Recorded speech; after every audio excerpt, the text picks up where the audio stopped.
ዶሮዋን ለመበለት እያዘጋጃችኋት ነው ወይ?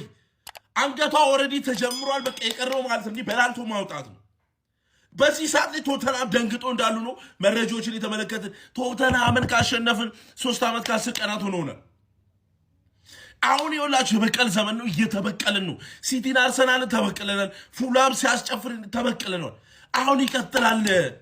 ቶተናም ማለት ነው እኛ ላይ እንዴት ስትጨፍር እንደነበረ ማናችንም አንዘነጋም። በቅልቅል ነው የምናደርገው። በልትልት ህይወቷን ነው የምናመሰቃቅሉ።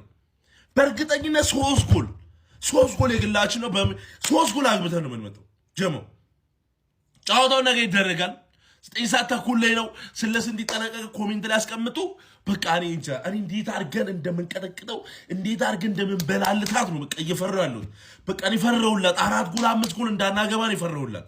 ጀመው ቪዲዮ ሼር ላይ አታስላቸው። የባለፈውን ድምጽ ደገሙ። ቅዳሜ ቡልቡላ ከ9 ሰዓት ተኩል ጀምሮ ዩናይትድ ከቶተናም፣ አርሰናል ከሰንደርላንድ በአንድ ጨዋታ 2 ጨዋታ ይህን የመሰለ ሚገርም አዳራሽ ውስጥ ሪፌንቲ ሞል ቡልቡላን ልናስጨንቃት ነው የምልህ።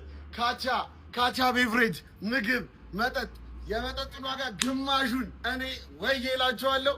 ማንም ሰው እንዳይቀር ቡልቡላ ቅዳሜ ኑ እስኪ ድባቡን እንፍጠረው። ጀለስንም ጸጉሩንም እናስላጨው። ቅዳሜ ከ7 አተ ዝም በል አታስላቸው። የባለፈውን ድምጽ ደግሞታል። እናስደግመዋለን። ቅዳሜ ማንም እንዳይቀር ከ7 ሰዓት ጀምሮ መምጣት ትችላላችሁ። ሪፌንቲ ቡልቡላ